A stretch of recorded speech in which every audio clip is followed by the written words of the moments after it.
A série que traz as 48 seleções da Copa de 2026 está no ar e chegamos nele, né? O episódio 48. Vamos falar da Inglaterra para fechar essa série. Como joga, qual o provável time titular, vamos falar dessa polêmica convocação do técnico Thomas Tuchel, como é que foi esse ciclo e vamos projetar o Mundial para o English Team. Você está no canal Miguel Fortunato, Futebol de Seleções, seu lugar para ficar bem informado sobre as coisas da Copa de 2026 que está chegando, e eu já convido todos vocês a continuar aqui no canal durante a Copa. Vamos fazer uma simulação final, né, que a galera já está pedindo aqui nos comentários, antes da Copa, e vamos fazer conteúdos durante o Mundial também. Então, peço like, peço inscrição e peço que vocês estejam aqui e neste vídeo assistam o vídeo até o fim e deixem a opinião sobre a seleção da Inglaterra. Bom, vamos falar dos inventores deste esporte que a gente ama tanto, país de 56 milhões de habitantes, que vai para a sua 17ª Copa do Mundo, né? Inglaterra que nas primeiras 3 edições não quis ir por uma questão de soberba e depois percebeu que não estava na frente de ninguém, né? Mas que participa desde 98 de todas as Copas do Mundo, né? A Inglaterra falhou em 74 e 78 e falhou em 94, né? Então, pela primeira vez, vai para os Estados Unidos disputar o Mundial. O título único da Inglaterra até aqui foi em 1966 em casa. E na última Copa deu azar no chaveamento, né? A Inglaterra fez uma excelente Copa do Mundo, mas deu azar no chaveamento, acabou caindo para a França num jogo bem duro nas quartas de final. Bom, vamos falar do ciclo da Inglaterra, então, né? A primeira metade do ciclo foi o fim da era Southgate, né? Uma era de muitos anos aí, 8 anos para ser mais exato, à frente da seleção inglesa, e que colocou a Inglaterra de volta nas disputas por título. E isso é muito relevante, né? A Inglaterra com Southgate fez 2 finais de Euro consecutivas em 21, né? Que era a edição 2020 e 2024. E também a Inglaterra voltou a ganhar de seleções grandes em mata-mata, né? Em 2021 eliminou a Alemanha no mata-mata, em 2024 eliminou a Holanda na semifinal. Então, assim, a Inglaterra não tinha esse costume de eliminar seleções grandes em confrontos de mata-mata.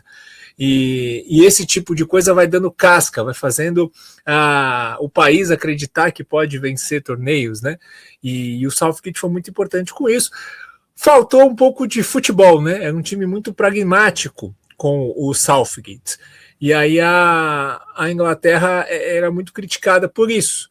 Mas, em termos de resultados, ele fez ótimas campanhas sólidas, né? Classificações tranquilas eliminatórias e chegar em decisões, coisa que a Inglaterra não estava acostumada a chegar, acabou perdendo a Euro para a Espanha, que realmente foi melhor e mereceu aquele título, né?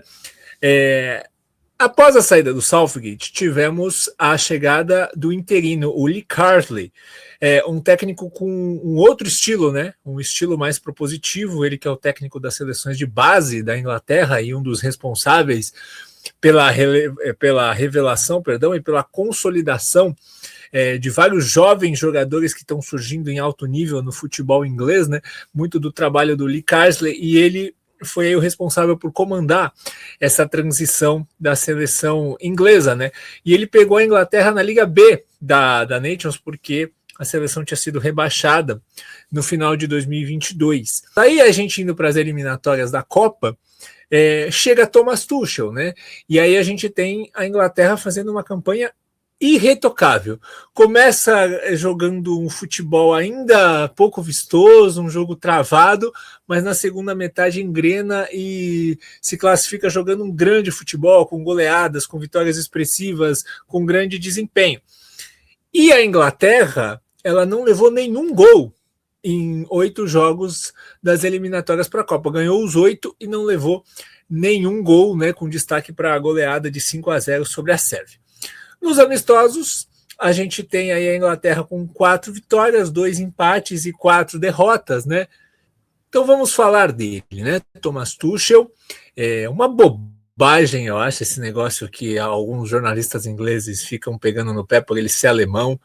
Eu acho isso um saco, tá? A gente tem outros exemplos, a gente tem o Martínez, que é espanhol em Portugal, a gente tem o Jess Martin, que é americano no Canadá. Eu acho muita encheção de saco por conta da nacionalidade. Eu acho que o Thomas Tuchel é um excelente técnico, e é isso que a Inglaterra precisava. A Inglaterra não forma excelentes treinadores, né? Forma excelentes jogadores, mas treinadores não forma, então tem que buscar fora mesmo, né? E o Thomas Tuchel chegou para tentar dar esse algo a mais que com o Southgate não tinha, que era futebol, que era dinamismo, que era qualidade, e é isso que ele vem buscando fazer, né? Acho que é um trabalho muito bom até aqui, é um técnico que prioriza o sistema, né? Assim como outros que a gente vê no futebol mundial, por exemplo, o Luiz Henrique, agora que está fazendo muito sucesso, colhendo os frutos do trabalho, bicampeão europeu. E a gente já viu o Tuchel prosperar com essa ideia, né? No Chelsea, campeão da Champions, o Chelsea não era nem de longe o melhor time europeu. Ele era um underdog ali naquela Champions que venceu em 2021.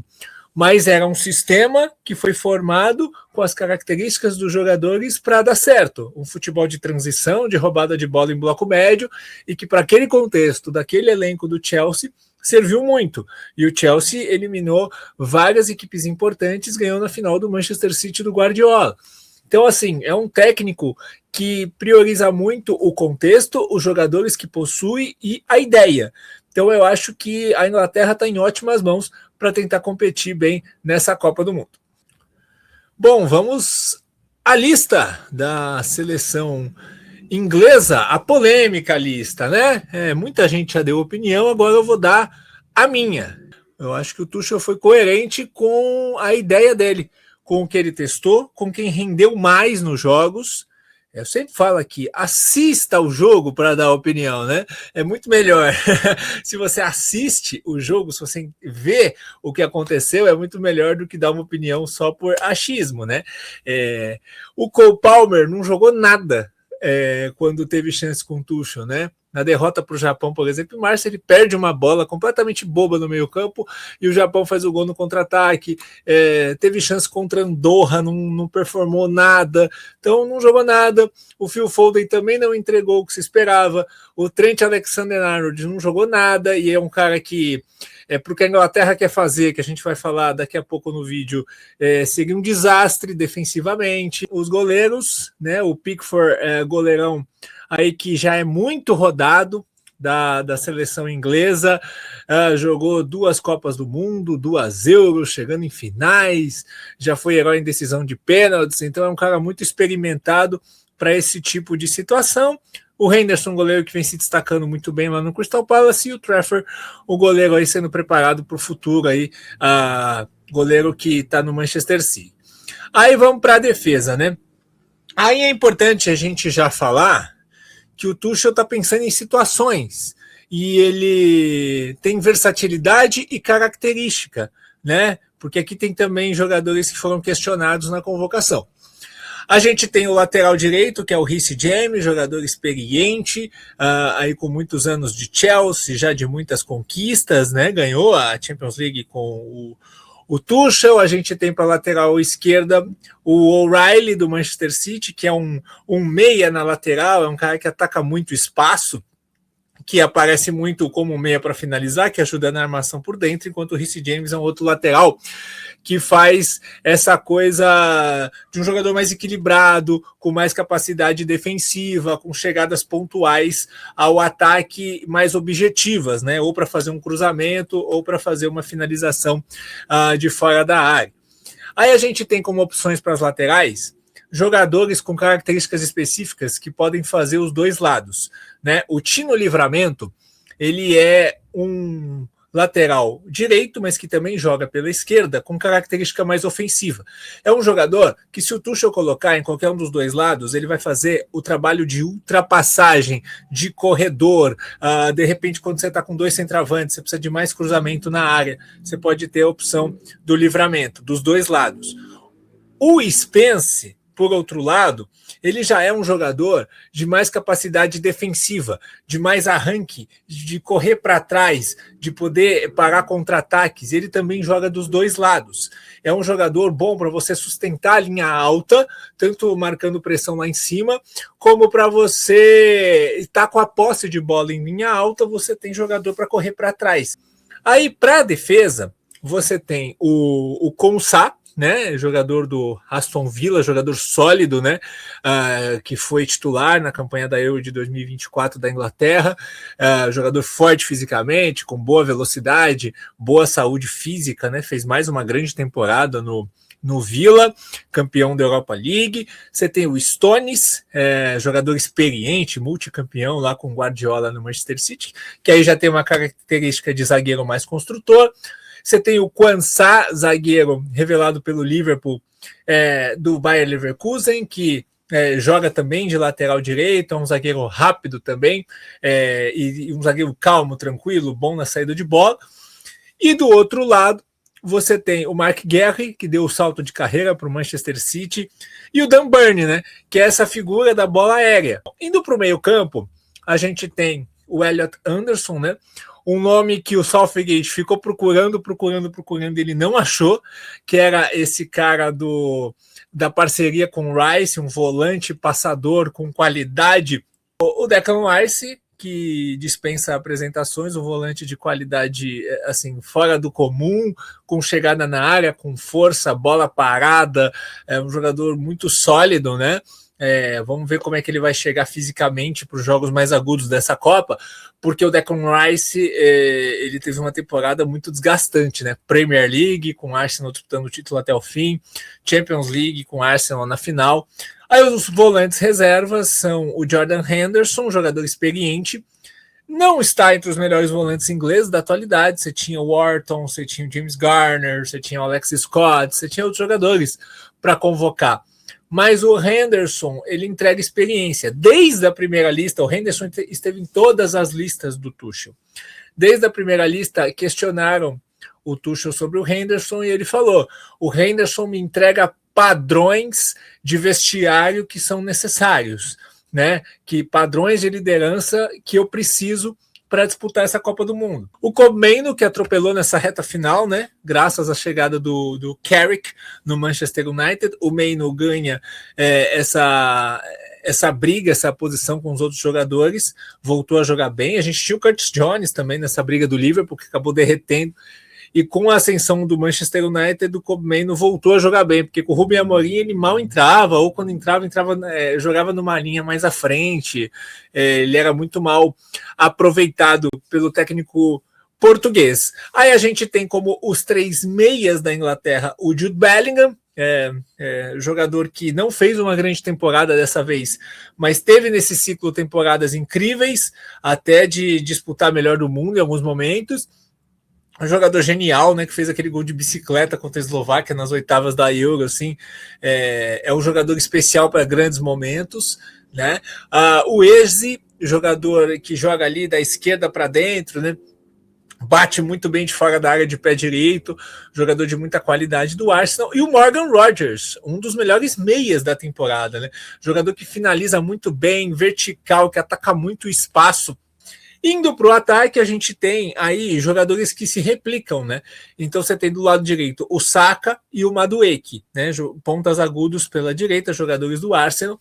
Aí do outro lado a gente tem dois jogadores do Barcelona, né? Essa curiosidade, né? Porque tem o Marcus Rashford e agora tem o Anthony Gordon, que sai do Newcastle e é o novo reforço do Barcelona.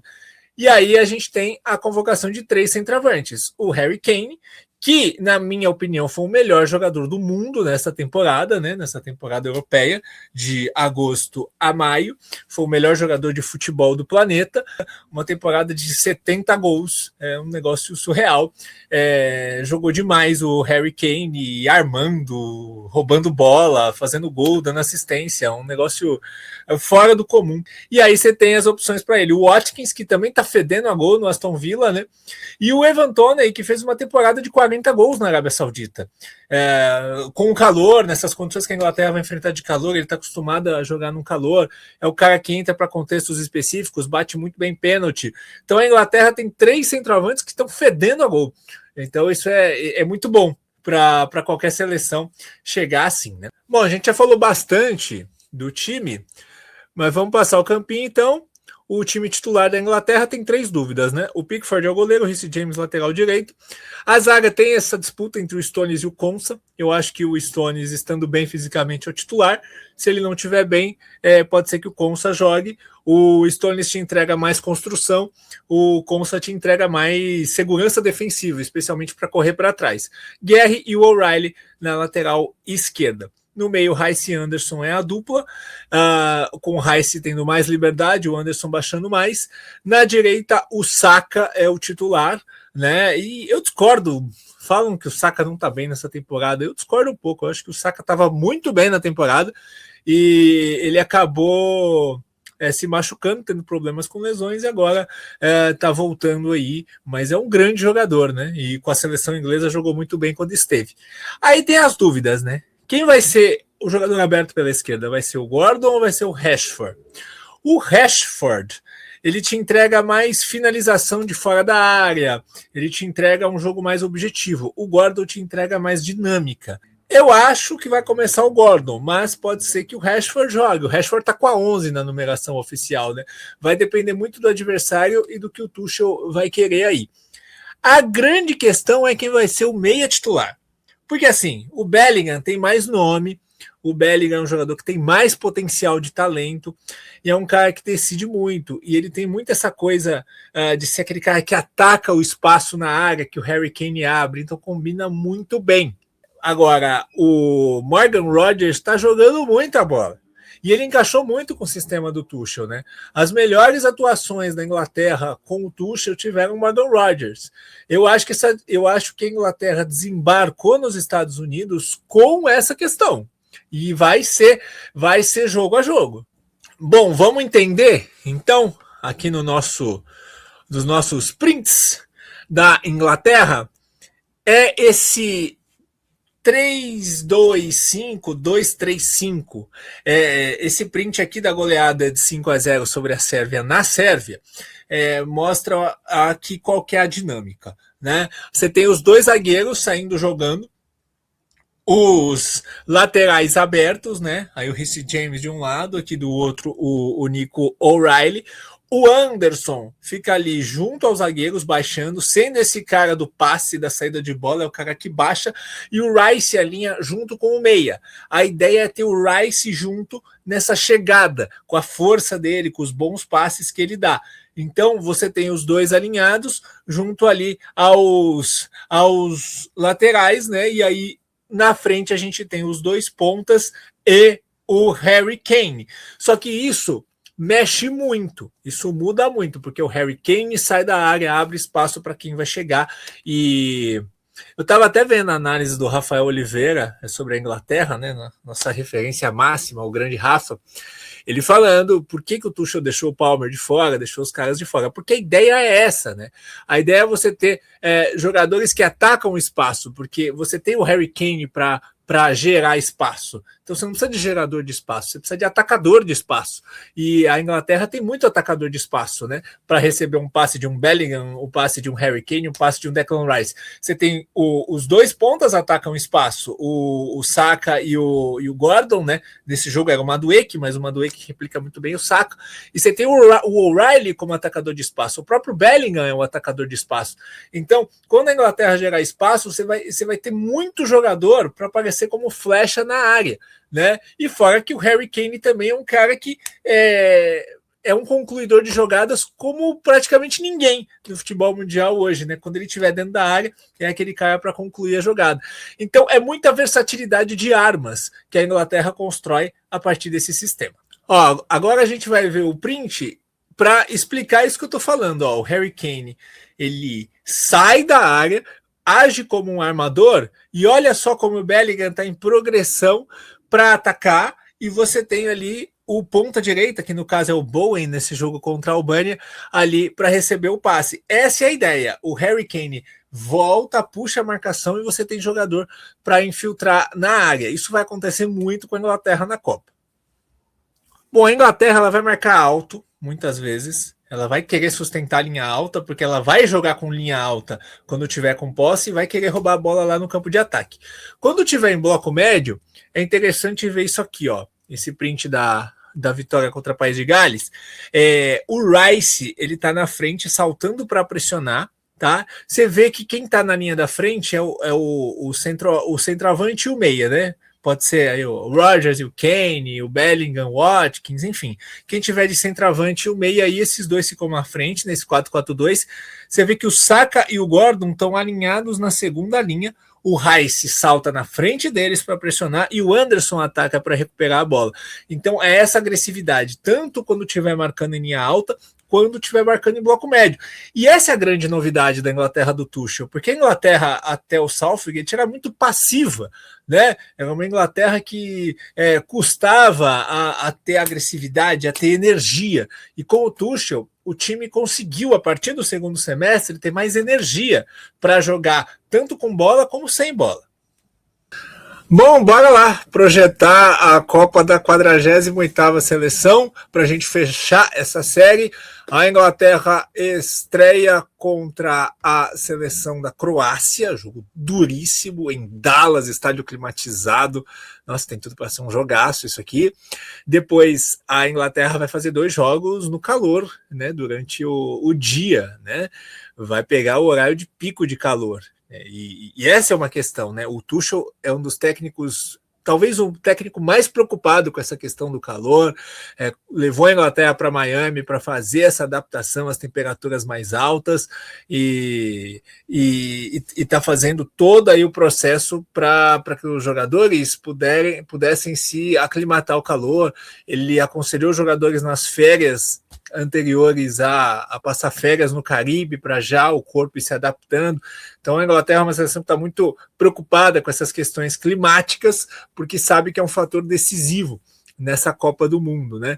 Então é um jogo contra Gana em Boston e um jogo contra Panamá em New Jersey. São 2 seleções muito mais acostumadas com temperaturas mais altas, né? E esse é um desafio que faz diferença.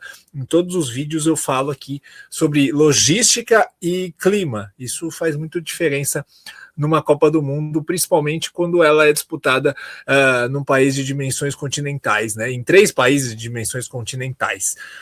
Inglaterra é favorita do grupo, é um grupo perigoso que você não pode vacilar, né? Mas ela é favorita a ficar em primeiro lugar nesse grupo. E aí ela tem um caminho perigoso no mata-mata, né? Que ela tem que ficar esperta. Na maioria das simulações, ela pega um terceiro colocado em Atlanta, passando em primeiro, que aí é um estádio climatizado, ok, mas pode vir uma bucha aí, né? Se passar 3 times do grupo da morte, que é o grupo de França, Senegal e Noruega, a maioria das simulações coloca o terceiro desse grupo no caminho da Inglaterra. É claro que não é uma ciência exata, são 300 e tantas combinações, né? Mas a maioria delas coloca. Então, se vier Noruega, Senegal ou França, é uma bucha logo no primeiro mata-mata. Aí vai ter que ver quem que vai vir nesse primeiro mata-mata. Para a Inglaterra seria melhor vir um adversário um pouco menos tortuoso, né? As oitavas de final pode vir um México no México, que é dureza. Imagina você enfrentar o México, no Estádio Azteca, altitude, que é uma coisa que não está acostumado, com todo aquele clima, atmosfera, mas pode ser que não também. Pode ser que venha uma República Tcheca, uma Coreia do Sul, a gente não sabe o que pode vir aí facilitaria um pouco, né? Pode vir o Brasil nas quartas em Miami, no jogo de muito calor. Então, assim, são muitos desafios fora do campo aí, né? Que a Inglaterra, viagem, clima. Então a Inglaterra vai ter que superar tudo isso se quiser chegar longe. Aí uma semifinal, ela passando contra Portugal ou Argentina, na teoria, e aí pode chegar na final. Assim, é um caminho duro. Esse caminho que eu tracei é parecido com o Brasil, né? Que eu falei que o Brasil tem que estar preparado para cair em qualquer mata-mata. a Inglaterra também, porque assim, é um caminho perigoso. Qualquer um desses mata-matas, num dia ruim, pode te eliminar. Mas eu acho que essa é a Inglaterra mais preparada para ganhar a Copa que eu já vi, tá? Teve todo o processo do Southgate de se livrar de fantasmas, de tornar a seleção competitiva, traz um grande treinador, tem aí um sistema forte, tem grandes jogadores que estão aí se acostumando a chegar em decisões. Eu acho que a Inglaterra ela tem que ser considerada assim uma candidata ao título, ela tem condições para isso, e eu não vou me espantar se depois de 60 anos isso acontecer. Mas é isso, vai ser tudo no detalhe, tudo jogo duro, e vamos ver se ela chega, vamos ver se o It's Coming Home dessa vez vai acontecer ou não. Certo, gente, obrigado a todo mundo que esteve até aqui. Mais de 16 horas de conteúdo, 48 vídeos, destacando todas as seleções, mais de 500 jogadores titulares com fotos aqui, reservas citados e treinadores e todas as informações aqui que foram colhidas com todo carinho para vocês. Um grande abraço a todos vocês, obrigado por estar aqui e sigamos por mais, tem muito conteúdo aí durante a Copa do Mundo, espero ter a companhia de vocês aqui no canal, certo? E vamos lá, vamos fechar essa série aí com os comentários de vocês. Qual a opinião de vocês sobre a seleção da Inglaterra? Um grande abraço e até o próximo vídeo.